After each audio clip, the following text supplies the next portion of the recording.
Hi, I'm Steve. Welcome to part 2 of the hexagonal table build.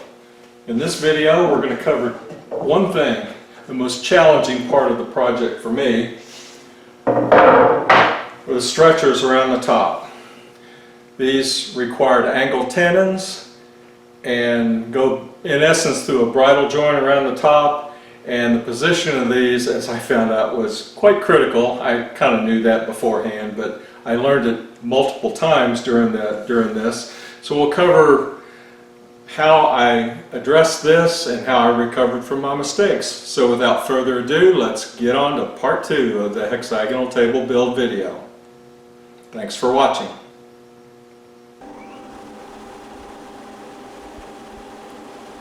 Here I'm using the shaper to cut angled tenons on a large wide piece of wood. It's just more effective to do this all at the same time. I've got a short segment on the tooling setup for this later. This is a tilting spindle shaper with a spindle tilted to 30 degrees.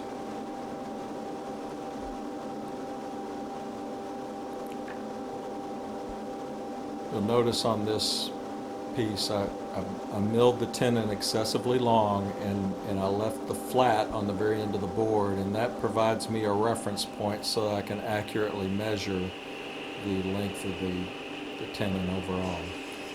I'm using a business card to offset the piece from the fence just to keep it from dragging too much.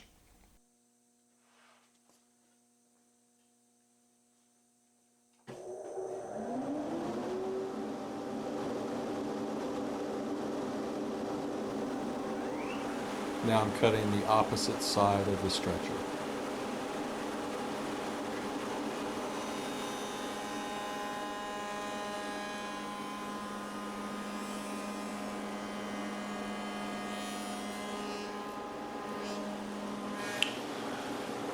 I thought I'd take a moment and talk about the tooling setup on the shaper for cutting the angled tenons. This is a Zwanni adjustable groover. It's a two-piece cutter, and you can adjust the groove width between 15 to probably about 30 millimeters. And the way you adjust it is you put spacers between the two halves and it'll adjust the groove. This cutter and a lot of other cutters as well provide the ability to reverse it this way and use this to cut tenons. Now this one has some raised faces, and it'll, if I split them apart like that and just cut a tenon, it'd probably be about 1/8 of an inch tenon, which is much too narrow for what I would need. So I ended up using a 4mm spacer, put them between the two halves, and used this on the shaper, and that gave me a 7mm thick tenon. And by adjusting the angle, I was able to complete that in one pass. So that's the setup on the shaper for the tenons. Now I'm using the Fritz and Franz jig at the slider to rip the various stretchers off the larger piece. Here I'm using a Japanese handsaw to cut a haunch in the tenon. That way I don't see the bottom of the tenon, or have a potential to see the bottom of the tenon on the top of the table leg.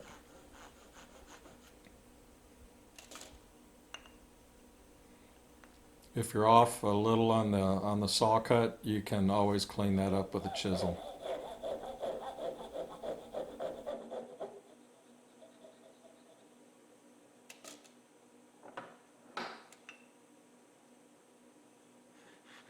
Here I'm doing a dry fit. This is not really fitting because I don't have a mortise to put the tenons into, but I'm going to use spring clamps, set this thing together, and I'm going to mark where to make the bridle joint.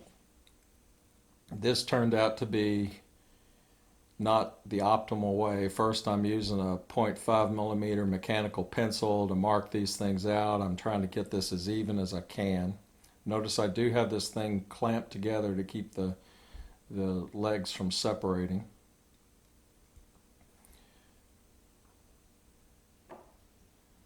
And this, I think, is part of mistake number 2.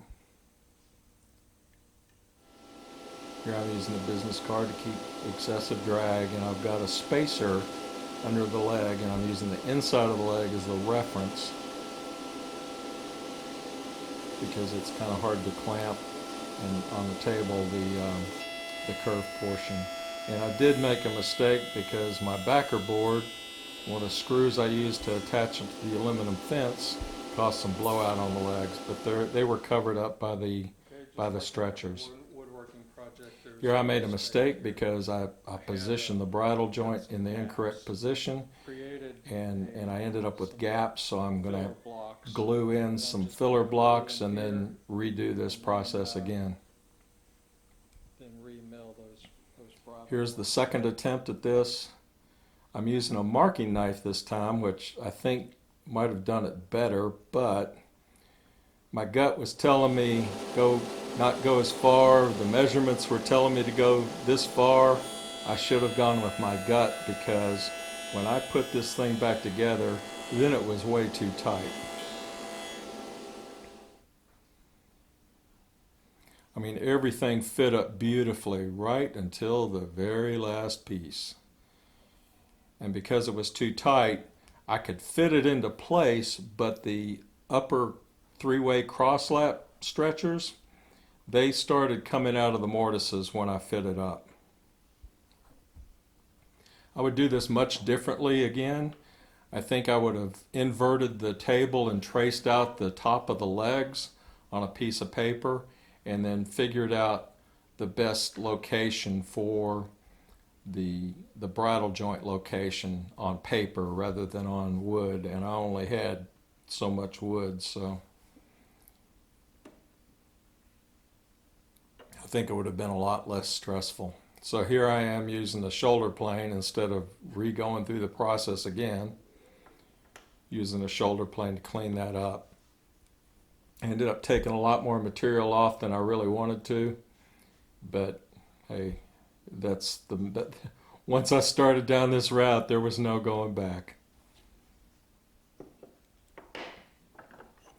Here I'm milling at the router table, milling profile on the bottom of the stretchers. That's just to kind of give a slight curve. The bit I'm using is a Jaseda, which is no longer in business. It's a Jaseda Queen Anne bit. Other manufacturers may have similar bits now. So now I'm ready for the glue up. I have an acid brush and a wooden cotton applicator. I like the cotton applicators for putting glue in the mortises, but after about 3 mortises, it kind of turns into a wet mop and wants to roll off the stick. So have a number of those on hand so when you do that. And I'm just using an acid brush and a little cup to put a minimal amount of glue on all the stretchers. You don't want too much glue here because it will squeeze out and get all over your workpiece, fill the grain, and just make your overall finish look bad at the end.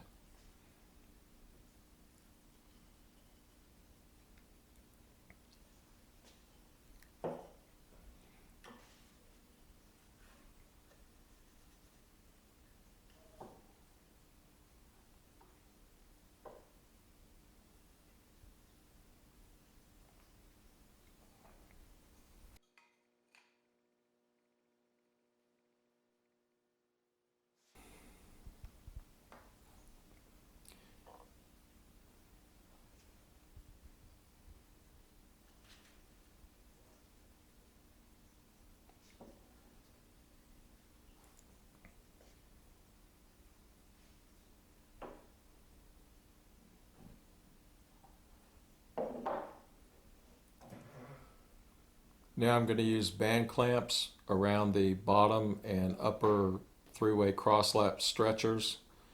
It's important to try to center the band on the tenons as much as you can, and it's important to not over tighten that band clamp because you don't want to twist the legs.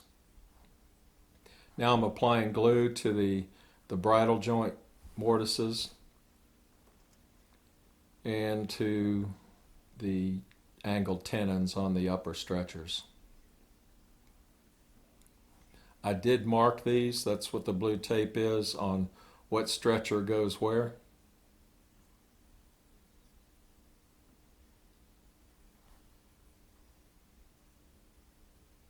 And on the stretchers, it's marked on the stretcher that the part that's glued, so it's never to be seen again.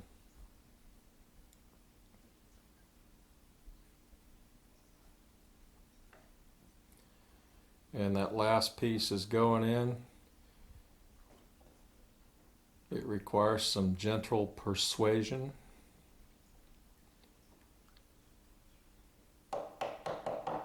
Not a whole lot though, because I did not want to push the upper crosslap joint out of the mortises. And here I'm using a shop-made hammer and a offcut from the legs to flush up the stretchers at the top of the leg. And this about ends part 2 of this video. Part 3 will cover the fabrication of the top and the final touches and finishing. Thanks for watching.